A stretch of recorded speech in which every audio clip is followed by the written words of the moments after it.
Hey gang, welcome back to another video. So as many of you know, the fires around LA last month have left a lot of people in need of help. But thankfully the Star Wars maker community is answering the call through a charity auction called LA Strikes Back. So in this video, I'll be tackling my contribution to the auction by painting a custom first responder inspired helmet. So let's get into it. Like most projects, this one starts with a base. This X-Wing helmet was donated to me by fellow maker and co-host of the Dad Batch podcast, Rami Shanaday. I removed the visor to make it easier to paint, and can jump right into applying a coat of automotive primer to the parts of this vacuum-formed helmet.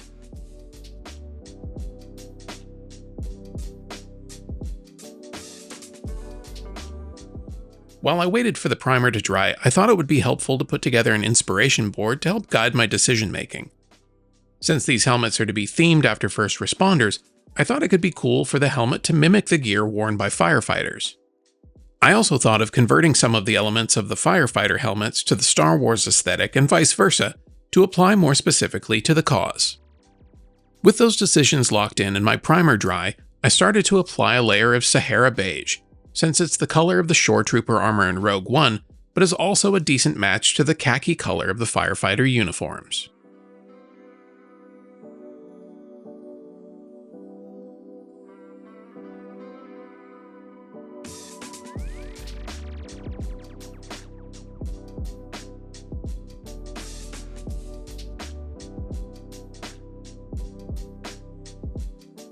Now that my base layer of paint is down, I shifted my attention to this mohawk tip.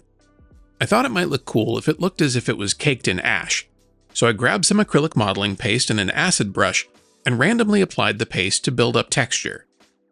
Having this piece already painted in black primer made it easy to see where I had applied the modeling paste, but also gave me a sense of what it would look like when it was dry.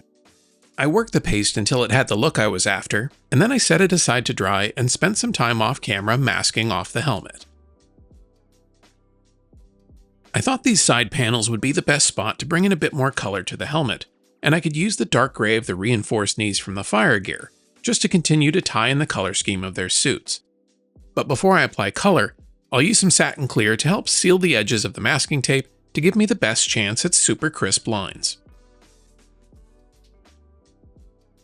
When the clear was dry, I grabbed the dark gray and hit the side panels with a dust coat and then a heavier top coat just to make sure there's no drips in my finish. All of this work will eventually get aged, but I still want to start with the best possible base layer so that I don't have to do extra work to hide my mistakes.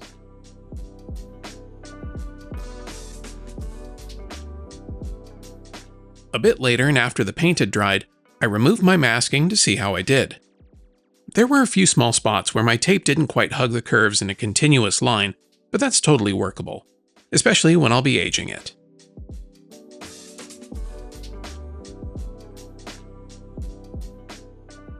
Whenever I'm doing multiple coats of paint and weathering, I like to apply clear coat throughout the process, especially before weathering, just to make sure that all of my paint layers are protected. It's probably overkill, but I'd rather err on the side of caution. I've also found that oil paints move a bit more easily on cleared surfaces, so whether I use them or not, it's just a habit of mine. Once the clear coat had dried, I could get to applying this fluorescent reflective tape to the mohawk. It's designed to be heat set, but I'm going to use a bit of spray adhesive first to make sure that it's where I want it.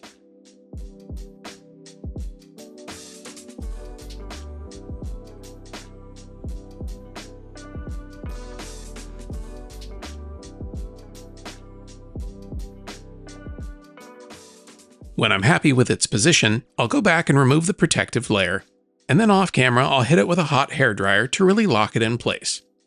I also glued on the mohawk tip with some 5-minute epoxy. There was a bit of a rain delay, so instead of waiting, I headed into my computer and decided to get started on creating some graphics for the helmet. I wanted to add the victory decals to the sides of the helmet, but also have them reference all of the fires that were happening near us: the Palisades, Eaton, Kenneth, and Hughes fires. So I started by creating the circle and adding this fire icon that I sourced online. Then I found a font that looked close enough to the original victory symbol and merged it with the flame icon to create the final decal. This got exported into my Vinyl Cutter software and was cut from a burnt orange and black permanent vinyl. but I'll need to merge the two before applying them. To do this, I use some transfer tape to pull the black decal off of its backing paper and then placing it onto the orange circles. Then I could use the same transfer tape to pull both pieces off of the backing paper and can get to applying them to the helmet.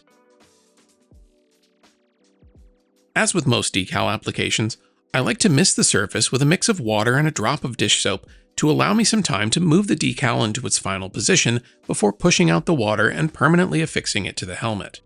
This ratio varies based on how much water is used, but know that it takes very little soap for this trick to work.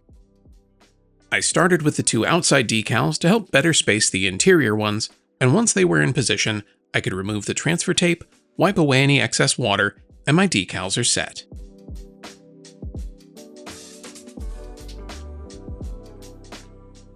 This got repeated on the opposite side of the helmet, along with some additional decals to make the helmet more interesting. The key to most decal applications is to take your time and start from either an edge or the middle and work out any air bubbles until your graphic is laying flat against the surface. It takes some patience, especially on curved surfaces like this one, but your patience will be rewarded.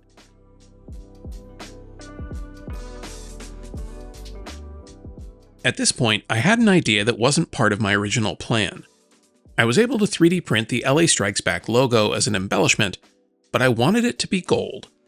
So I started with some matte black, and once it was dry, I used a bit of antique gold rub and buff to give it the look of an old coin.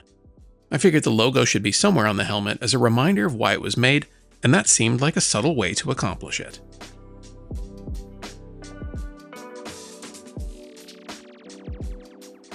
When I was happy with the finish, I used a bit of CA glue to stick it in place, and then I could get back to the decal work. These crown decals were really challenging for me to apply to the helmet because of all the curves, so rather than stretching them out of shape, I just cut them wherever they'd ripple. But now that means I need to lean into this imperfection, so I grabbed a razor blade and started picking at them to make them look a bit more organic. This would have been much easier as a painted stencil rather than a decal, but it didn't occur to me that the curve of the helmet would make them so hard to apply.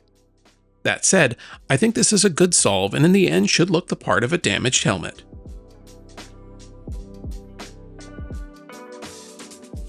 Now that I've got all the decals squared away, I can get to dirtying this thing up. I started by thinning down a dark gray model paint with a bit of isopropyl alcohol and randomly applying it all over the helmet. I'm trying not to think about it too much, since I don't want to create any repeating patterns in the application.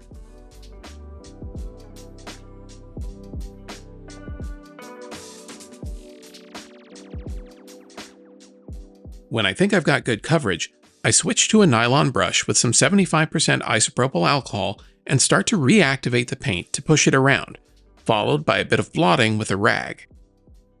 While I'm doing this, I'm thinking about the dirt and ash and water that would cover a first responder's helmet, and I'm doing my best to replicate what that looks like in my head, while also trying to be inconsistent and random. It's harder than you'd think, since humans seek patterns, but I really had to move around and try not to spend too much time in any one spot to keep from overworking the paint. To break it up even more, I'd flick the isopropyl alcohol onto the helmet just to create spots and runs and give the helmet more organic character. This is pretty subtle, but I think it helped to pull it all together. When I felt like the weathering was in a good place, I grabbed a bamboo skewer and started to create some chips and scratches. This helps to sell the damage to the grid decal and just generally give the helmet more of a story, since you'd likely never see a helmet this dirty without at least a few scratches. There were also a few areas where the chipping looked a bit too handmade, but thankfully I was able to hit those with a bit more alcohol to soften them up and make them look a bit more organic. The last thing to do with this helmet is to add a final dusting of a lighter ash color to the surface. So I loaded up my airbrush with light gray paint thinned with isopropyl alcohol and randomly applied it to the entire helmet. Then I could follow it up with a bit of silver Sharpie to give some of the scratches a bit more depth, and then I could call this one finished.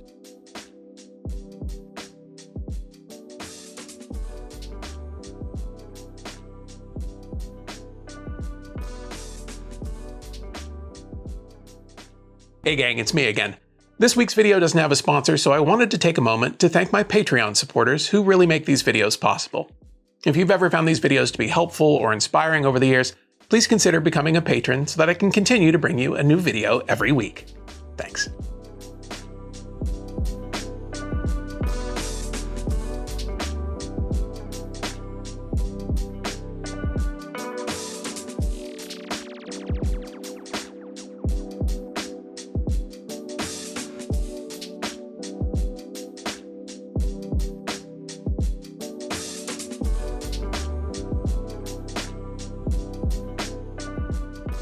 The auction for this helmet and a ton of other amazing pieces is set to take place on March 2nd. So if you're interested in supporting the cause, be sure to follow LA Strikes Back over on Instagram for more details. Well, that's going to do it for this one. Be sure to like and subscribe if you haven't already. But most importantly, go make something.